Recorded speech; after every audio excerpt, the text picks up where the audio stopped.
Hello students, आज की class में हम बात करेंगे रसखान पर। कक्षा 10 में रसखान वैसे तो तीसरे नंबर पे, दूसरे नंबर पे पहले नंबर पे सूरदास जी हैं, दूसरे पे तुलसीदास जी हैं, तीसरे पे रसखान है। लेकिन आज हम रसखान की बात करेंगे, तुलसीदास की बात हम कल कर लेंगे। रसखान मुसलमान कवि थे।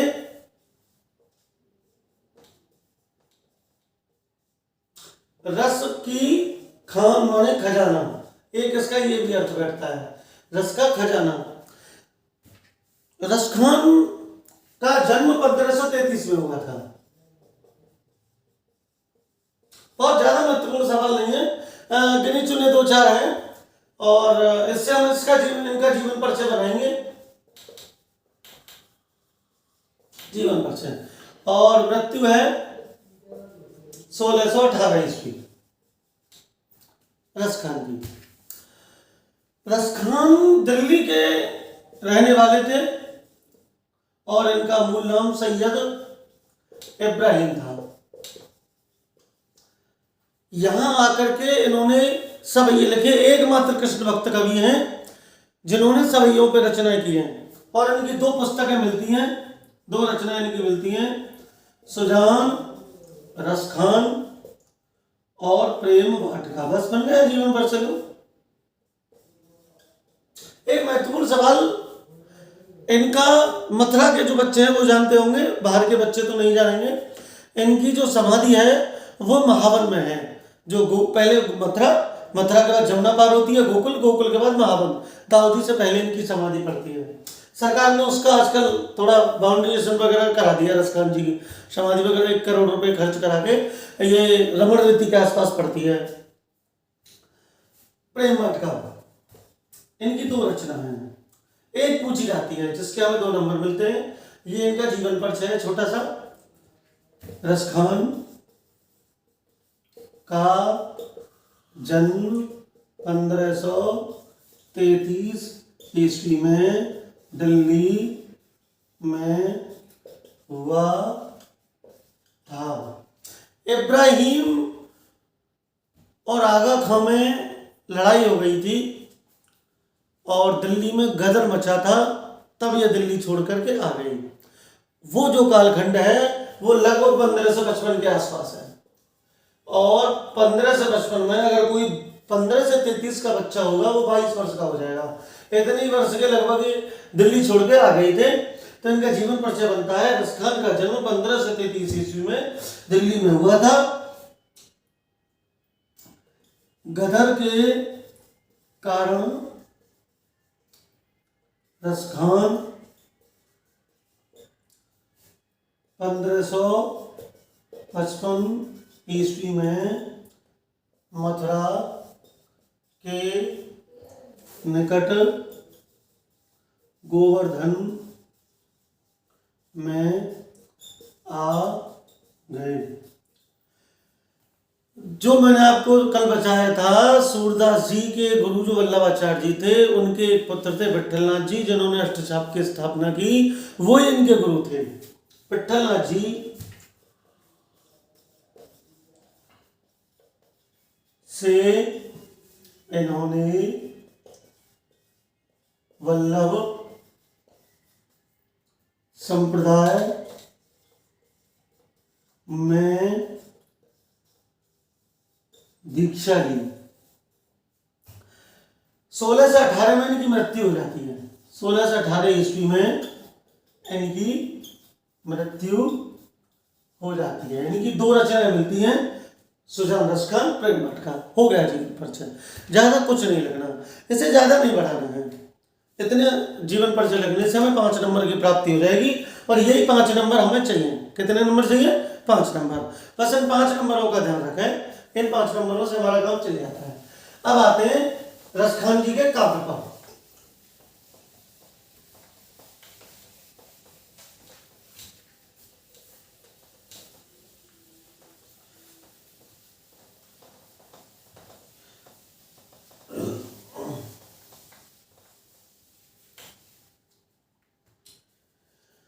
रसखान का पहला सवैया हमारे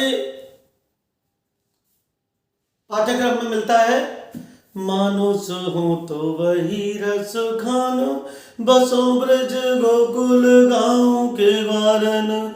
जो खग हो तो कहा बस मेरो, चरो नित नंद की धेनु मझारन। उसी को याद रखेंगे। मानुष हो तो वही रस खान, बसो ब्रज गोकुल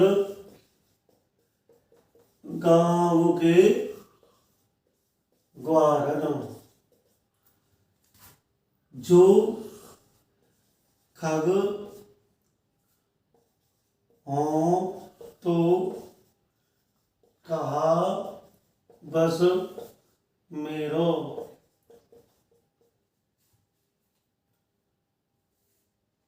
जो पशु हो तो, ये आता है पशु हो तो, जो पशु हो तो कहा बस मेरो, चरो नित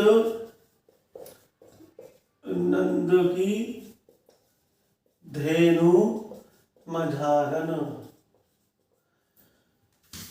पाहन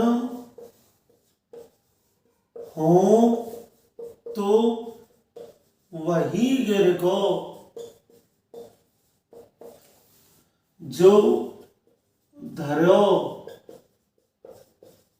कर छत्र पुरंदर धारण।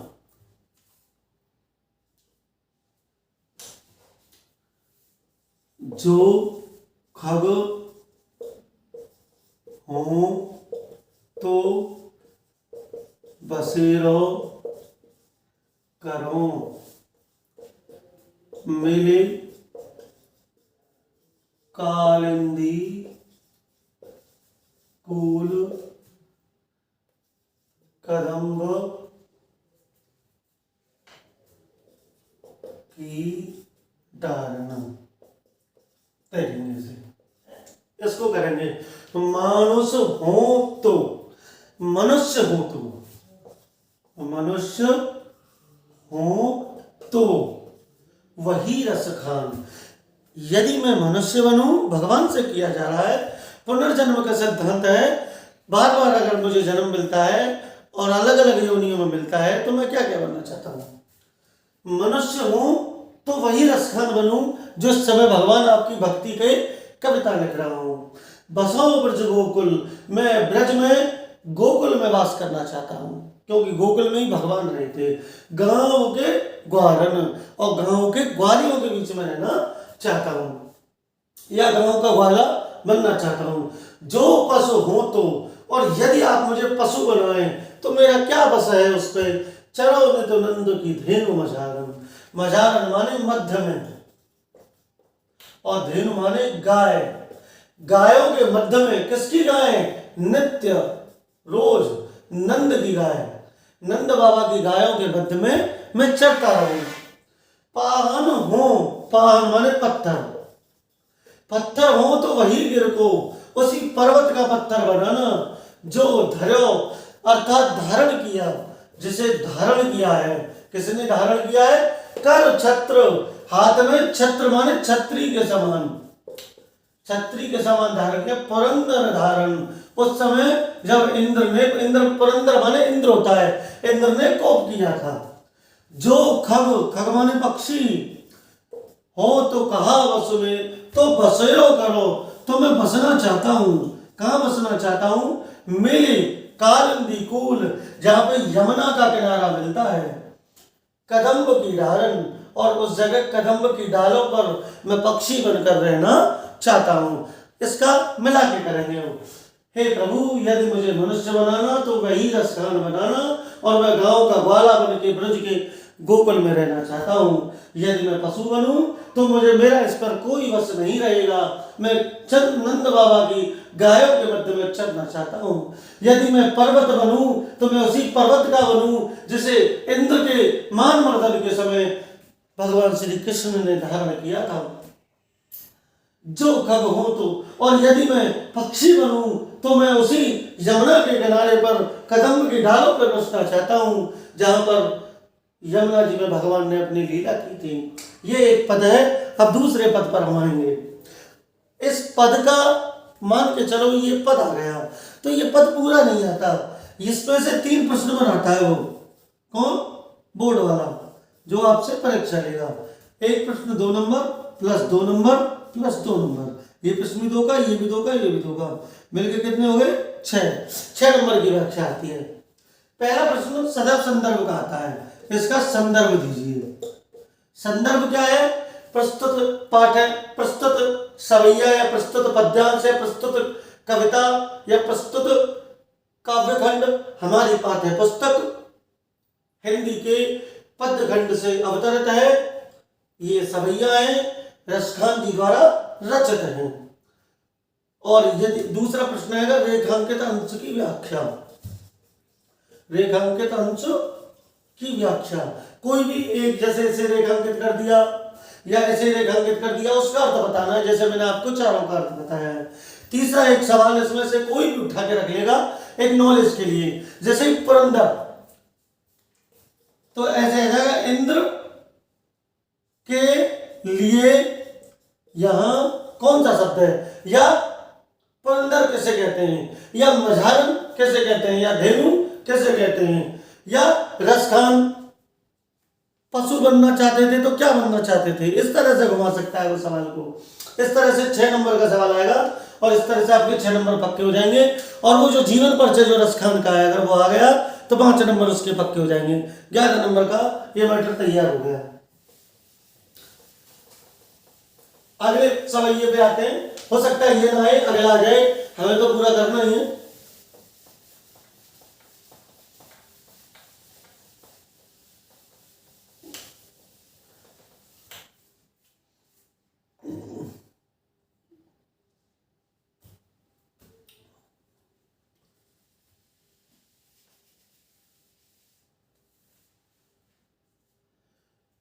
दूसरा एक सवैया है धूर भरे, ये मुझे अत्यंत प्रिय है छात्रों। धूर भरे अति शोभित श्याम जू, तैसी बनी सिर सुंदर चोटी।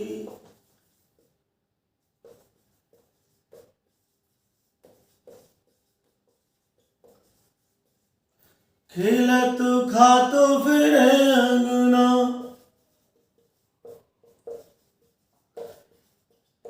पग पैजनी बाजत पीरी कछोटी।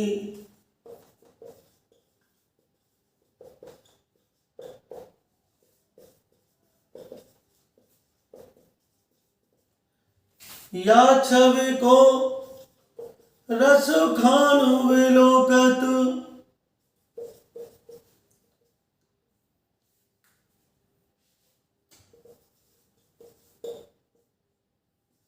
भारत काम कला निध कोटि।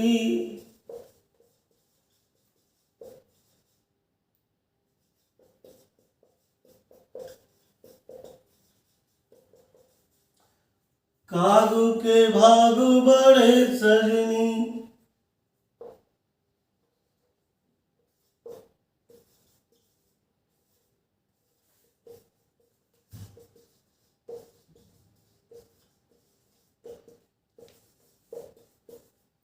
हरे हाथ सो ले गयो माखन रोटी।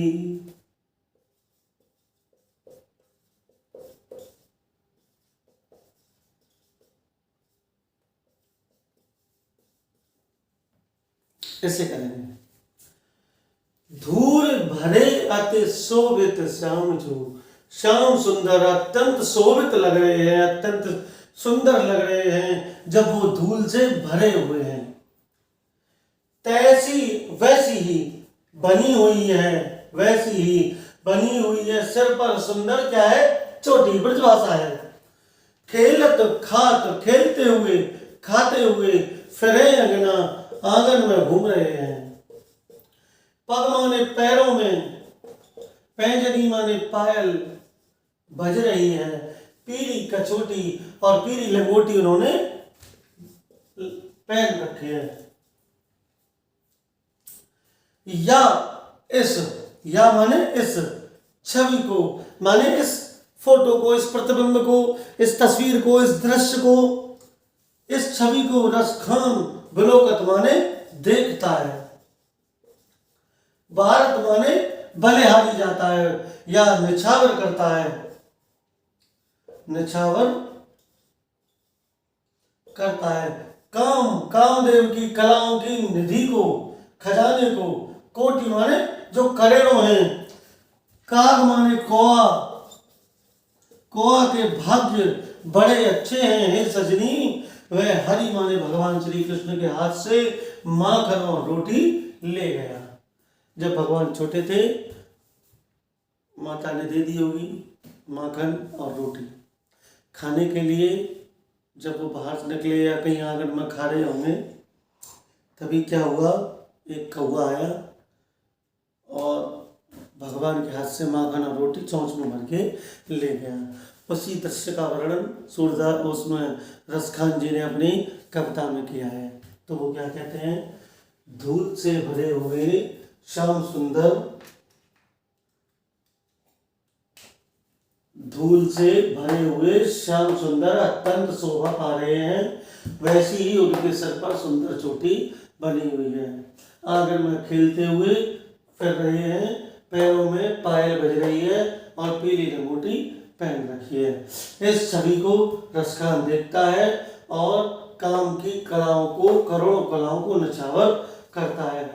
काग के भाग बड़े सजनी और कौआ के भाग बड़े अच्छे हैं कि वह हाथ से, हरि के हाथ से माखन रोटी ले गया। इस तरह से आप वर्णन करेंगे।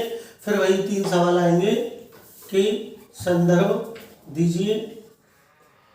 दूसरा सवाल आएगा रेखांकित अंश की व्याख्या। हमने आपको पूरी की व्याख्या करा दी है, जहां से वो रेखांकित कर दे, अंडरलाइन कर दे, आपको उसकी व्याख्या करनी है। और तीसरा सवाल यहाँ आएगा, कोई भी एक सवाल दे देगा, धूल से भरे हुए या ये पैजनी माने क्या है, पायल है, इस तरह का कोई बना देगा। और या फिर वो ढूंढ लेगा पग पैजनी, इसमें अनुप्रास अलंकार है, पीली इसके साथ और जुड़ गए अनुप्रास अलंकार है, काम कला कोटि इसमें अनुप्रास अलंकार है, हरि हाथ इसमें अनुप्रास अलंकार है, काग के भाग इसमें अनुप्रास अलंकार है, खेलत घात इसमें अनुप्रास अलंकार है, धूल भरे यहाँ राय इसमें अलंकार है, अनुप्रास अलंकार है, अति शोभित यहाँ पे अनुप्रास अलंकार है, तैसी बनी सर सुंदर चोटी, ये हो रहा है इस तरह से। तो वो कहीं से भी कुछ भी निकाल लेगा और इस तरह से आपके सवाल करेगा। आज के लिए इतना ही, थैंक यू। बाकी हम कल विस्तार पूर्वक इसमें वर्णन करेंगे।